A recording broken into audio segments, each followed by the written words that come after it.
Dragon Ball's most dangerous villain was never the strongest one. He was the first one. A bumbling little emperor just wanted the world handed to him, and that same childish wish kept coming back wearing scarier faces until it cost a proud warrior race everything and nearly cost the planet its right to exist. The goal never changed, only how much someone had to lose to stop it, Emperor Pilaf. The very first villain in Dragon Ball history is a 3-foot-tall blue goblin in a cape, and he wants to rule planet Earth, not a galaxy, not a universe. Just Earth, the whole thing, deed signed over to him personally. That is the entire plan. A tiny emperor with a tinier army decides the correct response to 7 magic orbs is world domination, and honestly, credit where it's due, he's not wrong about the math. Whoever collects all 7 Dragon Balls gets 1 wish, and Pilaf's wish is always the same one: total control. He runs the Pilaf Gang, a crew of exactly 3 people, which is less an army and more a carpool. Shu is the tall, nervous one. Mai is the sharpshooting one who actually seems competent, and Pilaf is the short one giving orders nobody follows correctly. Together, they chase down the same Dragon Balls Goku and Bulma are hunting. They sabotage camps, they build elaborate castle traps, and they get outsmarted every time by a boy raised alone in the woods by a talking grandfather figure and a monkey tail. The evidence for how seriously to take him is right there in how the story treats him. Pilaf gets a functioning battle fortress. He gets soldiers. He gets multiple episodes dedicated entirely to his scheming. And every single time, the wish gets blown at the last second once by a dog because the universe has decided this man is not allowed to win even when he's standing directly on top of victory. That's the joke. But it's worth sitting with what the joke is actually built on. Strip away the height, the cartoon sound effects, the castle full of guards who can't hit a child with a power pole, and what's left is a man who looked at the most powerful wish-granting force on the planet and asked it for ownership of everyone on it. That is not a small ambition wearing a big villain's clothes. That's the biggest ambition there is, just wearing the smallest possible body. Goku doesn't even register Pilaf as dangerous. He treats the whole saga like an adventure with friends, not a fight against evil, because at 10 years old with a power pole and 0 fear, an emperor with a pop gun just isn't a threat. He is having fun. He is not measuring the stakes at all, because to him, there are no stakes to measure. But somebody in this world is always going to want the throne, and somebody is always going to end up standing between that want and everyone else's life. Right now, that job barely costs Goku a scraped knee. It will not stay that cheap for very long. That's the quiet part people skip past when they laugh at Pilaf. He is not the warm-up act to the real plot. He is the plot in its smallest, most honest form, before it puts on muscle, sheds the clown makeup, and learns how to actually hurt people. Every villain who comes after him is running the exact same request through a much scarier body, but a wish for the world is only funny when the one making it can't back it up. What happens when that same hunger stops wearing a clown's face and starts ruling through pure fear? King Piccolo, a demon king, levels a city just to prove he can, and nobody stops him. Because the last time evil showed up in this franchise, it was a blue emperor tripping over his own cape.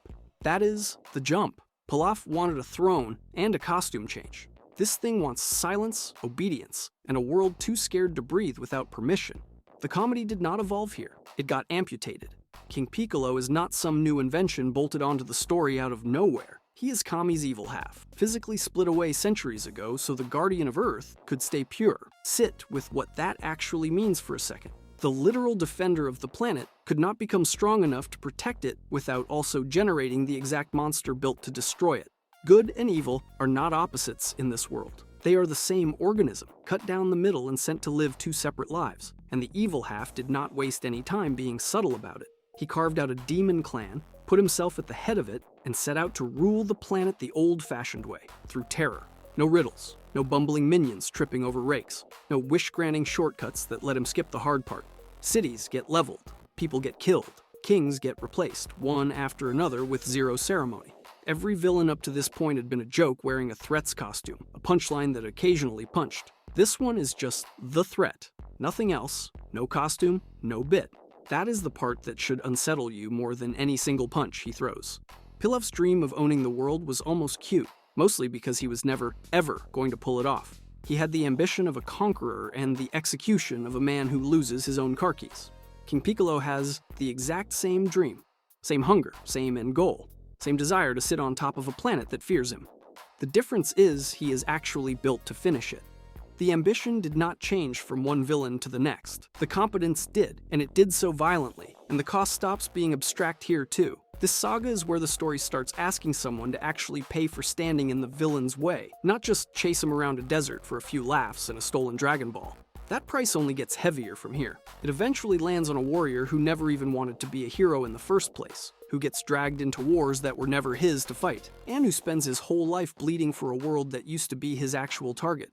Fans point to this exact saga as the hinge where Dragon Ball stops being a scavenger hunt with jokes and starts being a battle series with a body count. That red is not a stretch. Look at the tone shift. Look at what happens to the cast around him. Look at how quiet the jokes get once the Demon King starts talking, how the punchlines thin out and the stakes thicken. The evidence is right there in how the show breathes differently after this arc than before it. So the franchise had already figured out something quietly terrifying. Long before anyone thought to say it out loud, evil does not need a new costume to get scarier. It just needs the same old hunger, handed to something finally powerful enough to actually collect on it. Ruling one planet through fear felt like the ceiling. Then the story looked up and realized there were other worlds out there, and someone was already coming to conquer them all. Vegeta, a prince who was bred to conquer worlds, shows up on Earth and treats the entire planet like a chore he wants finished by lunch. That is the introduction. That is not the whole story. The obvious read on Vegeta is simple. Bigger villain, bigger scale. Next threat on the list. Earth had already survived a demon king who wanted the planet for himself, some small tyrant with small ambitions and a small throne to sit on. Now it is facing someone who does not even want the planet. He wants to flip it for profit and move on to the next one on the list. That single shift changes everything about what this show is willing to threaten, and it does it in a single afternoon. Up to this point, domination meant one small man wanting one small throne. Vegeta walks in from space with a partner named Nappa, a death toll already sitting in the thousands from other worlds, and a job description that includes wiping out entire civilizations before breakfast. He is not scraping together wish orbs to steal a kingdom. He is a professional. Earth is not a conquest. Earth is a work order. Nappa levels an entire city within minutes of arriving, and Vegeta watches it happen with the mild irritation of a man waiting for his coffee to finish brewing. Soldiers, tanks, an entire military response gone in the time it takes to explain what just happened. He does not fight Goku's friends because he hates them. He fights them because they are standing between him and payment. Nothing personal, purely administrative. That is a colder kind of villain than the show has used before, and it makes the threat feel bottomless for the first time. Then he loses, badly. Goku beats him down to the edge of death, and Vegeta does something no earlier villain in this show ever did. He runs, he heals, and he comes back later, changed, still dangerous, but no longer simple. This is where the theory fans keep arguing about actually earns its keep. Vegeta commits war crimes on a planetary scale in his first appearance, and yet decades of story later, he is fighting alongside the same people he once tried to erase off the map. Nothing in canon ever declares him fully redeemed. No title card, no speech, no clean resolution. But the pattern speaks for itself. A being this proud does not fight beside people he still wants dead. Not once, and definitely not for decades. He keeps doing it, saga after saga, for the rest of his life. Call him whatever you want. Villain is the label that stops fitting the longest. But strip away the armor and the sneer, and there is one detail that changes how the entire massacre reads. Vegeta was not born into royalty and handed a war to enjoy at his leisure. He was a child soldier, sold into service before he was old enough to object, the last living heir of a bloodline that got erased before he was old enough to even understand what he had lost. Every conquest he carries out is a job assigned to him by someone stronger, someone who decided his entire species was disposable and never bothered explaining why. The proud prince strutting around Earth like he owns it is also the last man standing from a funeral he never even got to attend. That is the wound underneath the conqueror. He spends the rest of his life trying to prove he still matters to a universe that already tried once to erase every scrap of proof he ever existed. The Demon King wanted a kingdom. That was the whole ambition, start to finish. This prince just wants to matter to somebody, anybody, even if the only way he knows how to ask is by burning down whatever happens to be standing in front of him. But a proud prince who conquers for a living still answers to someone. And the being he answers to did not just command him. He is the reason an entire race is now nothing but a memory. Frieza. He didn't hate the science. That's the part that makes it worse. Frieza wiped out an entire race, the way you'd cancel a subscription you stopped using. Quick, clean, zero follow-up questions, no confirmation email, no exit survey, no grudge, no war, no final showdown before the trigger got pulled. There was no last stand, No dramatic betrayal speech. No moment where anyone got to fight back. Just a tyrant who looked at a planet full of warriors, did some quick mental math, and decided they'd gotten too strong to keep around. That single decision is the hinge the entire Saiyan storyline swings on. Every proud, angry, prideful thing Vegeta ever does traces back to one afternoon when his home got turned into space gravel by his own boss. Not a rival empire, not an invading army, his boss. He wasn't just conquering worlds for Frieza afterward. He was serving the exact organization that erased his people, smiling through it, saluting through it, because the alternative was ending up like everyone else he grew up with. Imagine clocking in every day for the company that torched your hometown, and you're starting to get the shape of it. On the surface, Frieza looks like a straightforward tyrant. Purple armor, tiny frame, oversized throne, the whole galactic emperor aesthetic turned up to 11. Fear is the currency here. Loyalty gets bought with terror, not conviction. His men don't follow him because they believe in some grand cosmic vision of order. They follow him because the alternative is instant, casual death, and Frieza's default emotional setting when killing subordinates is boredom, not rage. Treat that as the whole picture, though, and you're missing what actually makes him different from every villain before him. Pilaf wanted a throne he could barely hold on to. The Red Ribbon Army wanted a weapon they could point at the world. Frieza already has an empire, fully built, fully staffed, planets bought and sold like real estate on a galactic scale. He's not climbing toward domination the way everyone before him was. He's administrating it, running the numbers, keeping the ledger balanced. Genocide, for him, is a line item. Cool, add that to the list. That reframes everything the last entry just showed you. The conqueror obsessed with becoming the strongest was never actually sitting at the top of the food chain. He was a product of it, manufactured by an empire that treats entire species as inventory to liquidate the moment the numbers stop working. Vegeta spent years hunting power for its own sake, training past the point of reason, because power was the only thing that could have saved his people, and it arrived roughly 30 years too late to matter. Frieza's fight with Goku on Namek is the moment the whole show stops being about a kid punching bandits in the woods and becomes about surviving a being who erases planets on a whim. The scale jump is not subtle. One entry ago, the threat was a warrior with a scouter and a grudge. Now it's a warlord who can casually confirm he blew up an entire homeworld, watch it register on someone's face, and then ask what's for dinner. Ask most fans to name the definitive Dragon Ball villain, and Frieza's name comes up first, more than any other, by a wide margin nobody else really contests. The staying power here isn't an accident. He's the one villain whose cruelty isn't rage, isn't tragedy, isn't some system malfunction he can't help. It's policy. Deliberate, signed off, filed away in triplicate somewhere in the Empire's records. Everyone who shows up after him gets measured against that baseline, and most of them don't clear it. A tyrant like that can still be killed, and that matters more than it sounds like it should. He was born, which means he can bleed, and eventually someone stronger walks through the door and ends the Empire from the top down in one afternoon. That's a comforting kind of threat when you actually sit with it. It has a ceiling. You can see the top of it from here. So the real problem was never whether Goku could outmuscle a king. It's what happens the day the next monster isn't born into power at all, isn't chasing a throne, isn't running an empire for profit and paperwork, and was never meant to be stopped by getting hit hard enough. Cell, every villain before Cell wanted power. Cell was built to steal it. That is not a metaphor. It is his entire biology. Stick him next to someone strong and his body treats that strength like groceries, something to be inventoried, processed, and added to the shelf. Where Frieza inherited an empire and Pilaf just wanted a throne to sit on, Cell was assembled in a lab specifically to take whatever anyone else spent a lifetime earning. He did not climb a ladder. He was engineered to skip it entirely by eating whoever was standing on the rungs above him. The mechanism is absorption, and it flips the show's entire power structure upside down. For years, the answer to a stronger villain was simple. Train harder, push past your limit, come back stronger than the threat in front of you. That formula built the entire franchise. Cell turns that solution into bait. The stronger the heroes get, the more valuable a meal they become. Every gym session, every brutal training arc, every ounce of effort a fighter pours into getting powerful is just seasoning on a plate. Cell is walking toward, the harder you work, the better you taste. That is not a system you can out-train. Look at what he actually is on paper. He is not a soldier from a warrior race, and he is not a conqueror who showed up with an army.